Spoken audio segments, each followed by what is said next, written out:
సమీక్ష సమావేశం ఏర్పాటు చేసి జిల్లా స్థాయి, నియోజకవర్గ స్థాయి, డివిజన్ స్థాయి, బూత్ స్థాయి కాంగ్రెస్ పార్టీ నాయకుల సమీక్ష సమావేశానికి హాజరైన ముఖ్య నాయకులు, పార్టీ జెండా మోసే కార్యకర్తలందరికీ కూడా గణతంత్ర దినోత్సవ శుభాకాంక్షలు. మీకందరికీ తెలుసు, రేవంత్ రెడ్డి కాంగ్రెస్ పార్టీ మల్కాజ్గిరి పార్లమెంటు నియోజకవర్గంలో సభ్యుడిగా ఎన్నికై ఈ దేశంలో ఉండే అత్యంత పెద్ద నియోజకవర్గ ప్రతినిధిగా పార్లమెంటులో మాట్లాడుతున్నాడంటే దానికి కారణం ఎల్బీ నగర్ శాసనసభ నియోజకవర్గ కాంగ్రెస్ పార్టీ కార్యకర్తలు, నాయకులు. ఈరోజు ఒక చిన్న సామాన్య కుటుంబం నుంచి, కార్యకర్త స్థాయి నుంచి పార్లమెంటు సభ్యుడిగా, తెలంగాణ రాష్ట్ర పార్టీ అధ్యక్షుడిగా మీ ముందు నిలబడి మాట్లాడుతున్నా అంటే ఈ గౌరవం ఎల్బీ నగర్ నియోజకవర్గ కాంగ్రెస్ పార్టీ కార్యకర్తలు నాకు ఇచ్చిన గౌరవం. ఇవాళ శ్రీమతి సోనియా గాంధీ గారు, రాహుల్ గాంధీ గారు, శ్రీమతి ప్రియాంక గాంధీ గారు నన్ను గుర్తుపడుతున్నారు. తెలంగాణ సభ్యత్వాల నమోదు సమీక్ష సమావేశంలో పేరు పెట్టి పిలుస్తున్నారంటే దీనికి కారణం మీరు, వేదిక మీద ఉన్న మిత్రులు, మీరందరు కష్టపడితేనే, మీరందరు ఈ జెండాను మోస్తేనే, మీరందరూ మీ చెమటను, మీ రక్తాన్ని సైతం ధారపోస్తేనే ఈరోజు పార్టీ మల్కాజ్గిరి పార్లమెంట్లో గెలిచింది.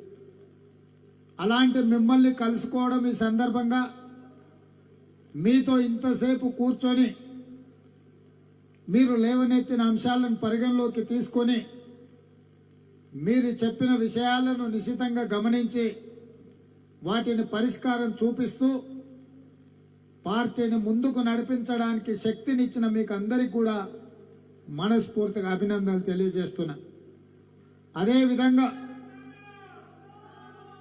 అదేవిధంగా ఈ ప్రాంత గెలుపులో, ఈ ప్రాంత సమస్యలు లేవనెత్తడంలో ప్రత్యక్షంగా పరోక్షంగా సలహాలు, సూచనలు ఇస్తూ ప్రజాప్రతినిధిగా నిలదొక్కుకోవడానికి సలహాలు, సూచనలు ఇచ్చిన పాత్రికేయ మిత్రులకు కూడా ఈ సందర్భంగా ధన్యవాదాలు తెలియజేస్తున్నా.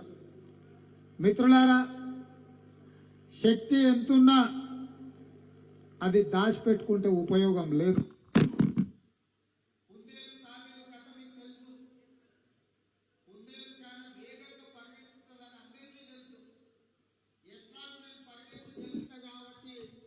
కాసేపు నిద్రపోదాం, తాబేలు నత్తనడక నడుస్తుంటే నాకెంతసేపు ఇట్లా ఉరుకుతే అట్లా చేరుకుంటా అని తాబేలు చెట్టు కిందనే, కుందేలు చెట్టు కింద నిద్రపోయిందంట. తాబేలు ఆగకుండా నిరంతరం నడిచి పోటీలో గెలిచిందంట.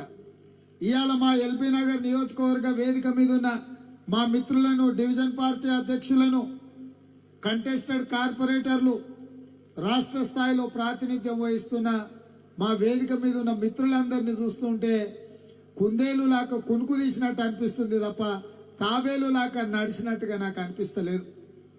ఎందుకంటే ఎల్బీ నగర్ లో ఉండే కాంగ్రెస్ పార్టీ కార్యకర్తలు, నాయకులు అనుకుంటే రాష్ట్రంలోనే అత్యధికంగా కాంగ్రెస్ పార్టీ సభ్యత్వం నమోదు చేసి 119 నియోజకవర్గంలో మొదటి స్థానంలో నిలబడడానికి ఎల్బీ నగర్ కార్యకర్తలకు, నాయకులకు అవకాశం ఉంది. మీరు మాత్రం లెక్క పెడితే 101 స్థానంలో ఉన్నారు. 119లో తక్కువ చేసిన నియోజకవర్గాలను లెక్కేస్తే 101 నియోజకవర్గంలో మీరు ఉన్నారంటే మీకు నిజంగా శక్తి లేక కాదు. నిజంగా ఇక్కడ పార్టీకి సభ్యత్వ నమోదు జరగదని కాదు, మాకేముంది, మాకు మేమే పోటీ, మేము ఒకరికొకరం పోటీ అని చెప్పి పనిని ఆలస్యం చేయడంతో పరిస్థితి ఉంది. కాబట్టి ఇవాళ గత 3 రోజుల నుంచి కొంత కొద్దిగా మీరు సమయం ఇస్తేనే దాదాపుగా 10,000 సభ్యత్వాలు నమోదైనాయి. ఇవాళ 545 బూతులుంటే 545 ఎల్బీ నగర్ లో పోలింగ్ బూతులుంటే వెరిఫైడ్ ఎన్రోలర్స్ 500 మంది ఉన్నారు. పని ప్రారంభించిన వాళ్ళు 184 ఉన్నారు. పని మొదలు పెట్టిన వాళ్ళు 316 ఉన్నారు. అంటే మన వాళ్ళు ఎన్రోలర్స్ గా నమోదైనా కూడా రేపు చేద్దాం, ఎల్లుండి చేద్దామని అనుకుంటున్నారు. కొంతమందికి కరోనా సమస్య ఉంది, ఇంకొంతమందికి కేసీఆర్ సమస్య ఉన్నట్టుగా కనిపిస్తుంది. కాబట్టి ఈ కరోనాను, కేసీఆర్ ను పారదోలాలంటే కాంగ్రెస్ పార్టీ కార్యకర్తలు క్రియాశీలకంగా సభ్యత్వ నమోదు కార్యక్రమంలో పాల్గొనాలి. మిత్రులారా, సభ్యత్వ నమోదు కార్యక్రమం అనేది పెద్ద కోటను నిర్మించాలన్నా ఇటుక మీద ఇటుక పేర్చాల్సిందే. ఆ ఇటుక మీద ఇటుక పేర్చినప్పుడే కోటలను నిర్మించగలుగుతాం. ఇవాళ సభ్యత్వ నమోదు కూడా కోట నిర్మాణంలో ఇటుకలు ఎట్లనో పార్టీ నిర్మాణంలో సభ్యత్వ నమోదు కూడా అంత కీలకమైనది. యుద్ధం గెలవాలి అంటే కోట బలిష్టంగా ఉండాలి. కోట బలిష్టంగా ఉండాలి అంటే దాన్ని పకడ్బందీగా నిర్మించాలి. ఆ నిర్మాణంలో కార్యకర్తలు క్రియాశీలక శ్రామికులై కష్టపడాల్సిన అవసరం ఉన్నది.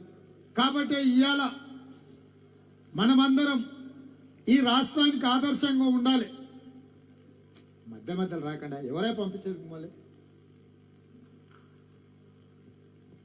ఈ రాష్ట్రంలో ఆదర్శంగా ఉండాలి అంటే, ఈ రాష్ట్రంలో అందరికంటే ముందు ఉండాలి అంటే అది ఎల్బీ నగర్ కాంగ్రెస్ పార్టీ కార్యకర్తలతోనే సాధ్యం. ఇవాళ మీరు ఆలోచన చేయండి. శ్రీమతి సోనియా గాంధీ గారు ఏఐసిసి స్థాయిలో సమీక్ష సమావేశం పెట్టినప్పుడు 29 రాష్ట్రాలు అదేవిధంగా కేంద్ర పాలిత ప్రాంతాల అధ్యక్షులతోటి సమీక్ష పెట్టినప్పుడు అక్కడ శ్రీమతి సోనియా గాంధీ గారికి మాట ఇచ్చి వచ్చిన తెలంగాణ రాష్ట్రం నుంచి 30 లక్షల డిజిటల్ సభ్యత్వ నమోదు చేసి దేశానికే ఆదర్శంగా తెలంగాణ రాష్ట్రాన్ని నిలబెడతామని చెప్పడం జరిగింది. మరి ఇంత పెద్ద మాట శ్రీమతి సోనియా గాంధీ గారికి నేను ఇచ్చొచ్చిన అంటే నా శక్తి మీద నమ్మకం ఉండి కాదు, మీ శక్తి మీద, మీ కష్టం మీద, మీ త్యాగం మీద నమ్మకం ఉండి నేను వారికి అక్కడ మాట ఇచ్చొచ్చిన. ఇవాళ మనం ఏం తక్కువ లేము. తెలంగాణ రాష్ట్రంలో 20 లక్షల సభ్యత్వాలు నమోదు చేసిన ఈ రోజుకు డిసెంబర్ 9 మొదలుపెట్టి జనవరి 26 వరకు 30 లక్షల సభ్యత్వాలు నమోదు చేయాలనే టార్గెట్ పెట్టుకుంటే ఈ రోజుకు 20 లక్షల సభ్యత్వ నమోదు కార్యక్రమం పూర్తయింది. మీకందరికీ రాష్ట్రంలో ఉండే కాంగ్రెస్ పార్టీ శ్రేణులందరికీ కూడా మనస్ఫూర్తిగా అభినందన తెలియజేస్తున్నా.